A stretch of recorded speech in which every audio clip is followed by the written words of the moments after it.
इस बार का जो पेपर था वो इतना ज़्यादा मतलब टफ नहीं था। आप देखोगे तो सारे क्वेश्चंस जो है आपके नोट्स में अवेलेबल है।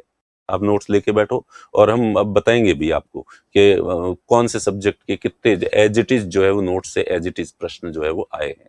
बस हाँ, ये है कि जैसे पॉलिटी के मैं आपको दूं, लोकसभा अध्यक्ष की शक्तियां, अब वो उसने वो कथन, कारण कथन और कौन से सत्य कथन है कौन से असत्य कथन है, इसमें जो है वो उलझ गए। इस वजह से राष्ट्रपति की निर्वाचन पद्धति सीधा सीधा सा जो है वो दे रखा है। धन विधेयक और वगैरह जो सवाल था, धन विधेयक चलो वो तो लोकसभा अध्यक्ष की शक्तियों में ही था।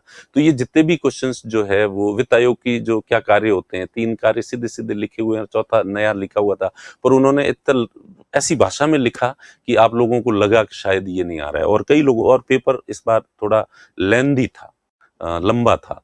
राष्ट्रपति की निर्वाचन पद्धति वाला जो क्वेश्चन था वो पूरे एक पेज में दे रखा था, तो पूरा पेज देख के स्टूडेंट पहले से ही जो है वो घबरा जाता है।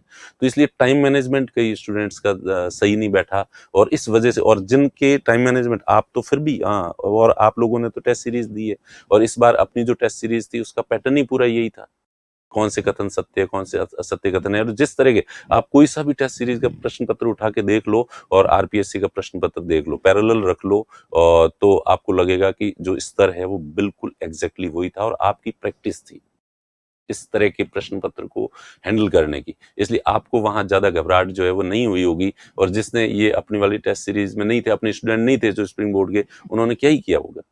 ठीक है, उन्होंने अभी तक जो है मास्टर पटवारी टाइप के जो वन लाइनर होते हैं, सीधा प्रश्न और एक एक शब्द में आंसर होते हैं, उसको टिक लगाने की प्रैक्टिस थी।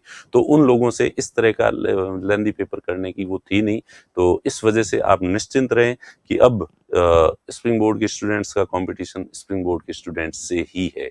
अब उसमें आपने कितनी ज्यादा मेहनत की है, कितनी कम मेहनत की है, स्प्रिंग बोर्ड के जिन स्टूडेंट्स ने ज्यादा मेहनत की है वो सेलेक्ट हो जाएंगे, और स्प्रिंग बोर्ड के जिन स्टूडेंट्स ने कम मेहनत की है वो सेलेक्ट से थोड़े नीचे रह जाएंगे, और बाकी वाले तो पता नहीं कितने जो है वो नीचे रहेंगे, उनका तो कहीं अता पता ही नहीं होगा, वो तो आपकी इस दौड़ में है ही नहीं।